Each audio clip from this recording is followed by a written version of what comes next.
ಆಮೇಲೆ ಕಾನ್ಸ್ಟಿಟ್ಯೂಷನ್ಗೆ ಕಾಂಗ್ರೆಸ್ ಗೌರವ ಕೊಡೋದಾದ್ರೆ ಅದು ಗವರ್ನರ್ಗೂ ಕೊಡಬೇಕಾಗತ್ತೆ.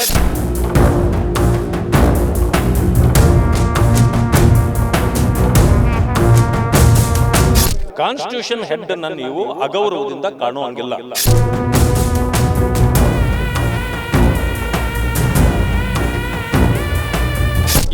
ವೀರಪ್ಪ ಮೊಯ್ಲಿ ಹೇಳಿದ್ದು ಯಾವುದೂ ಕೂಡ ಸತ್ಯ ಆಗಿಲ್ಲ.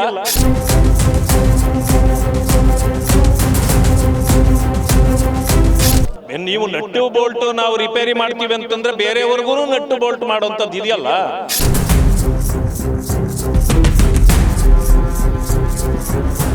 ಅವ್ರೇನಾದ್ರು ಪ್ರಯಾಗ್ರಾಜ್ಗೆ ಹೋಗಿ ನೀರಿನಲ್ಲಿ ಮುಳುಗಿದ್ರೆ ಬಿಜೆಪಿನ ಅದು?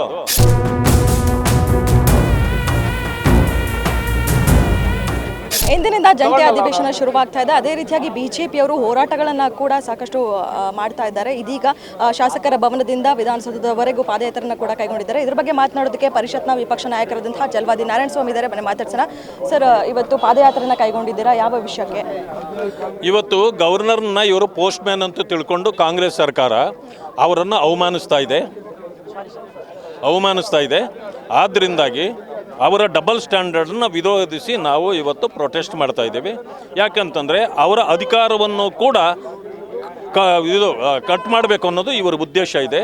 ಆ ರೀತಿ ಮಾಡಲಿಕ್ಕೆ ಬರೋದಿಲ್ಲ. ಯಾಕೆ ಅಂತಂದರೆ ಏನು ಇದು ಕಾನ್ಸ್ಟಿಟ್ಯೂಷನ್ ಇದೆ ಅದರ ಹೆಡ್ ಅವರು.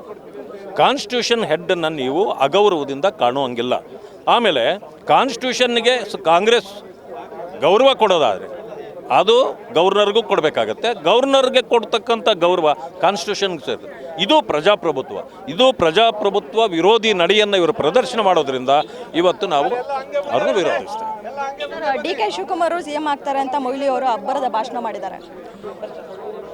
ಯಾವುದು ವೀರಪ್ಪ ಮೊಯ್ಲಿ ಹೇಳಿದ್ದು ಯಾವುದೂ ಕೂಡ ಸತ್ಯ ಆಗಿಲ್ಲ. ಇದೇನಾದರೂ ಸತ್ಯ ಆದರೆ ಒಂದು ರೀತಿಯ ಏನೋ ಆಶ್ಚರ್ಯ ಪಡಬೇಕಾಗತ್ತೆ ಎಲ್ಲರೂ. ಸರ್, ಡಿ.ಕೆ. ಶಿವಕುಮಾರ್ ಅವರು ಅನುದಾನ ಕೇಳಿದ್ರೆ ತಗ್ಗಿ ಬಗ್ಗೆ ನಡಿಬೇಕು ಅಂತಾರೆ. ಒಂದು ಕಡೆ ಸಿನಿಮಾ ರಂಗದವ್ರನ್ನ ನಟ್ಟು ಬೋಲ್ಟು ಟೈಟ್ ಮಾಡ್ತೀನಿ ಅಂತಾರೆ. ಯಾವ ರೀತಿ ಅಂತ ಇದು ನೋಡಿ, ಅವ್ರದ್ದು ಈ ಹುಂಬತನವನ್ನು ಬಿಡಬೇಕು ಅವರು. ಆ್ಯಕ್ಚುಲಿ ಇವತ್ತು ಅಧಿಕಾರದಲ್ಲಿ ನೀವಿದ್ದೀರಿ, ತಗ್ಗಿ ಬಗ್ಗೆ ಹೋದರೆ ಒಳ್ಳೆಯದು. ನೀವು ನಟ್ಟು ಬೋಲ್ಟು ನಾವು ರಿಪೇರಿ ಮಾಡ್ತೀವಿ ಅಂತಂದರೆ ಬೇರೆಯವ್ರಿಗೂ ನಟ್ಟು ಬೋಲ್ಟ್ ಮಾಡೋವಂಥದ್ದು ಇದೆಯಲ್ಲ. ಜನ ಯಾರೂ ಸುಮ್ಮನೆ ಕೂತ್ಕೊಳ್ಳೋದಿಲ್ಲ. ಇಂತಹ ಉದ್ದಟತನದ ಹೇಳಿಕೆಗಳನ್ನು ಕೊಡೋದು ಬೇಡ. ಅವರು ನನ್ನ ಸ್ನೇಹಿತರಿದ್ದಾರೆ, ಸಿಕ್ಕದಾಗ ಅವ್ರಿಗೂ ಹೇಳ್ತೇನೆ ನಾನು.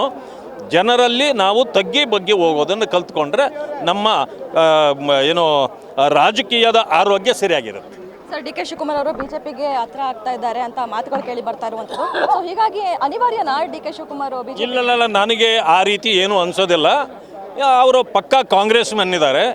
ಆ ರೀತಿ ಲೆಕ್ಕಾಚಾರಗಳು ಬೇರೆಯವರು ಹಾಕೋದು ತಪ್ಪು. ಅದು ಅವರು ಇವತ್ತು ಯಾವ ರೀತಿ ಹತ್ರ ಆಗ್ತಿದ್ದಾರೆ ಅಂತಂದರೆ, ಅವರೇನಾದರೂ ಪ್ರಯಾಗ್ರಾಜ್ಗೆ ಹೋಗಿ ನೀರಿನಲ್ಲಿ ಮುಳುಗಿದ್ರೆ ಬಿಜೆಪಿನ ಅದು ಇಡೀ ದೇಶದ ಜನರಿಗಾಗಿ ಮಾಡಿರ್ತಕ್ಕಂಥದ್ದು. ಅಥವಾ ಪ್ರಧಾನಮಂತ್ರಿಗಳನ್ನ ಭೇಟಿ ಮಾಡಿದರೆ ಮಂತ್ರಿಯಾಗಿ ತಪ್ಪೇನಿಲ್ಲ. ಯಾವುದೋ ಒಂದು ಖಾಸಗಿ ಕಾರ್ಯಕ್ರಮದಲ್ಲಿ ಬಿಜೆಪಿ ನಾಯಕರು ಬಂದಾಗ ಇವರು ಹೋದರೆ ತಪ್ಪೇನಿಲ್ಲ, ಅಷ್ಟೇ. ಇದಿಷ್ಟು ಚಲವಾದಿ ನಾರಾಯಣಸ್ವಾಮಿ ಅವರ ಮಾತು. ಕ್ಯಾಮ್ರಾ ಪರ್ಸನ್ ಧನುಷ್ ಜೊತೆ ಕವನ Shivanna, guarantee news, Bengaluru. Guarantee news, ಸುದ್ದಿ ಖಚಿತ, ನ್ಯಾಯ ನಿಶ್ಚಿತ.